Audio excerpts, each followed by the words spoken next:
Hi guys, welcome to Chasing a Murder, Talking News. I'm kind of in a hurry, so I'm going to kind of rush through here.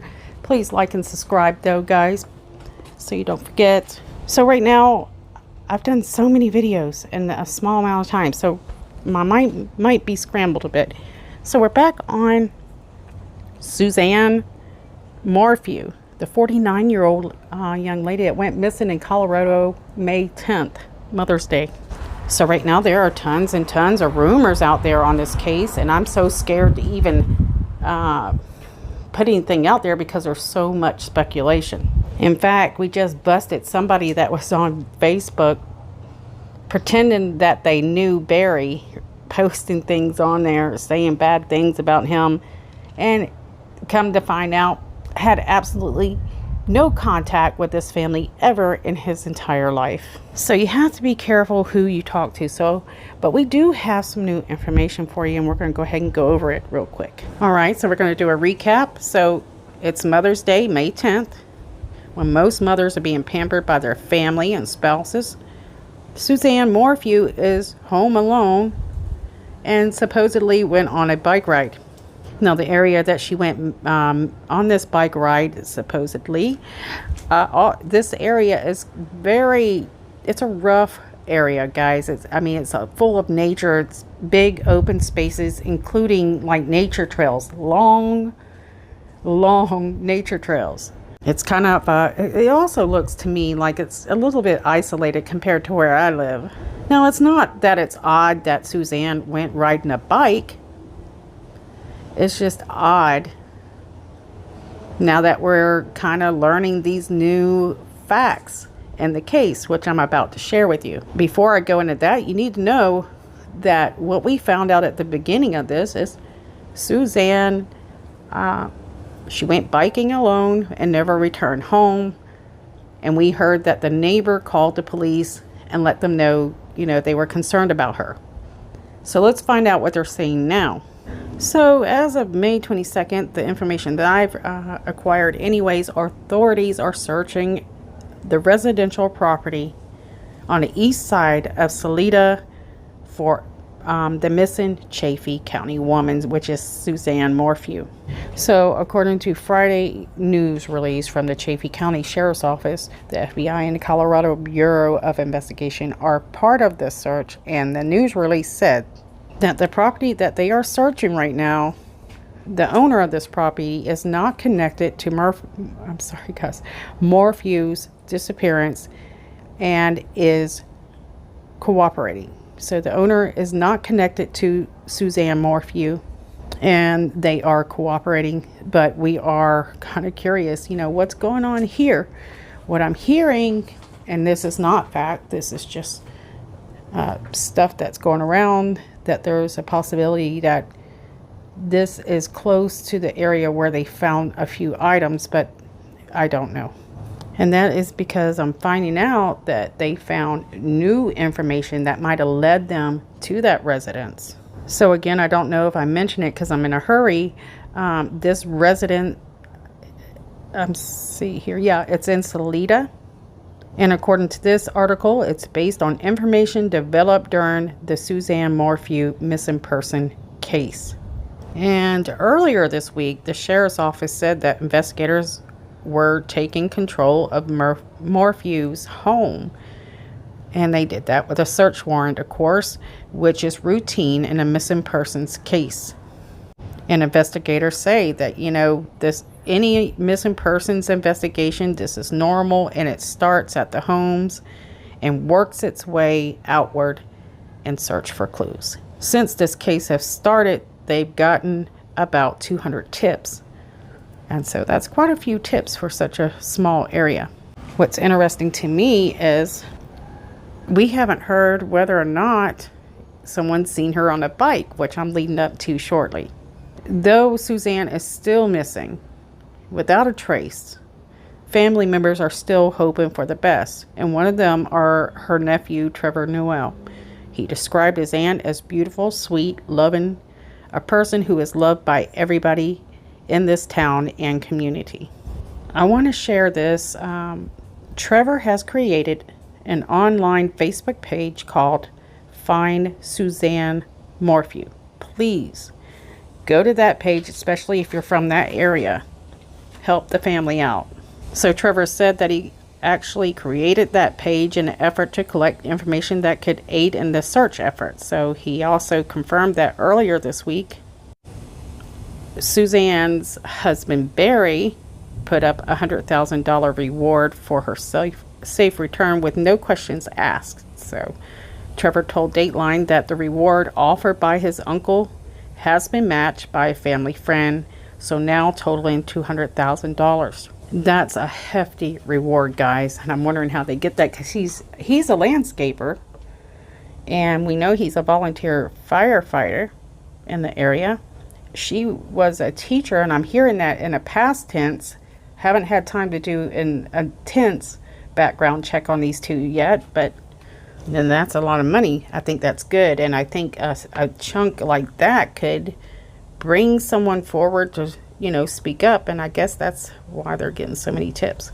So let's get back to their house. So what we're hearing is the home of the Morphew continues to be held by law enforcement during this open investigation. I apologize, guys, if I'm hopping around a little bit. Like I said, I've done a lot of these videos in a small amount of time. A lot of people are like, how do you do that really fast?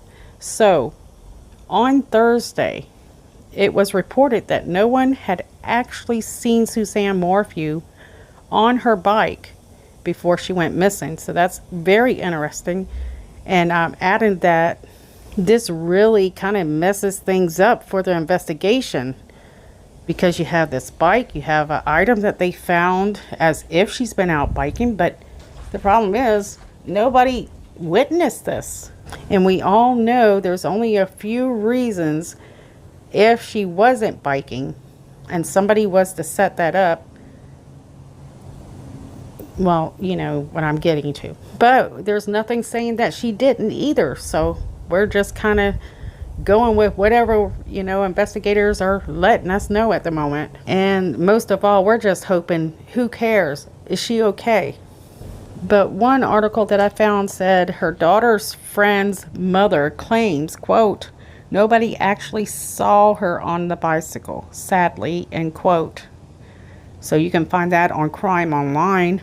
So what we're hearing is the neighbors up there are spread pretty far apart, but the only reason that they found out that she was even missing was because the girls called the neighbors and said, quote, we never heard from Mom.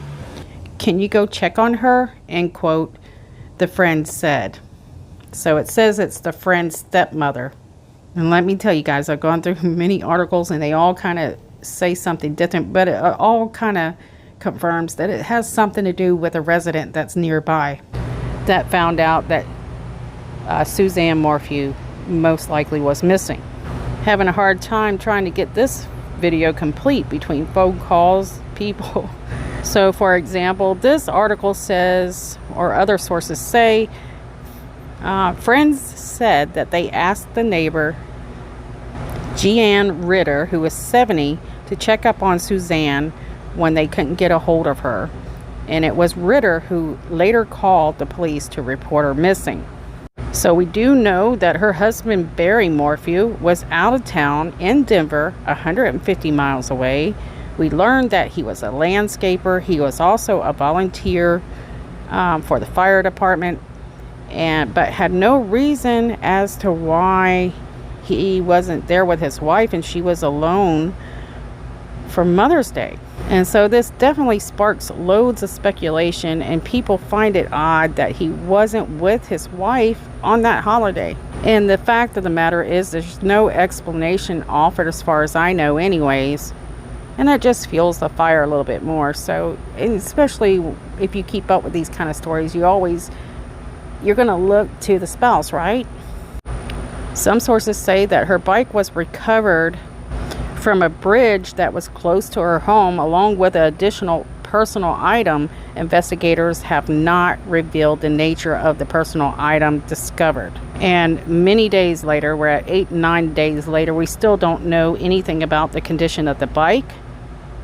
We know not much more. I would like to mention this so I don't forget. So Susan Medina, a spokesperson for the Colorado Bureau of Investigation, confirmed the Dateline that the organization has set up a dedicated tip line for this case, and they are assisting the local law enforcement in the search for SUZANNE Morphew. Now, there is another thing that I found that was new, and this has to do with Bob Morphew. So this, what I'm hearing, is the uncle of Barry Morphew.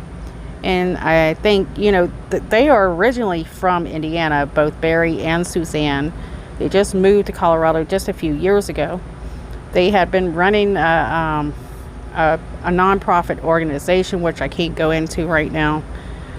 But anyways, the uncle said, he spoke with, I think it was Fox 21, describing that SUZANNE Morphew was one of the sweetest persons in the world. Let me find his quote for you, exact quote. Okay, so he said, quote, "one of the sweetest people you would ever want to meet," end quote. He continued by saying that she was the kind of person that everybody loved. So anyways, guys, we know that, and I hope I say this right, Sheriff Speasy said Thursday, "anytime we get somebody missing, we do the same thing," he said. "You just got to get a lot of people out looking." He tried to give us a picture of what they were dealing with, and he says, "We have a lot of country here." He said, "I wouldn't read anything into it." So he's not alone. Bob, the uncle of Barry, also said that Barry and SUZANNE were a wonderful couple. They were both good people, and that he's never really seen anything out of ordinary, or something stand out in a negative way with the couple at all. And I know just a few days ago, Barry was reaching out through Facebook, asking for, and pleading for people to come forward, and that there was this huge lump sum of money out there with no questions asked. So, I mean, that's a lot of money to put up. So most likely, now that we're getting a little information on his background, it sounds like there's a possibility, it could be something that has nothing to do with Barry. But of course, the police are going to exclude anybody or anything at this moment because they just don't have enough evidence that we're aware of to do so. It's just so sad when we see these type of things happen, because what I'm hearing from the residents in that area, they're not used to having any type of trouble like this. It's a good place to live, they said. They're surrounded by good people. It's a good area. It's like, somewhere you can feel safe. But with SUZANNE disappearing, I mean, they're saying there's a lot of areas, so the sheriff was kind of hinting toward there's a possibility that she could have gotten lost. So all we can do is keep her face out there. Maybe somebody's seen her on the bike ride that's from that area. Maybe somebody just passing through. But anyways, guys, that's all I have on this right now. I'm sharing what I can. I'm trying to keep, it mostly facts, and then we share what other people say, of course.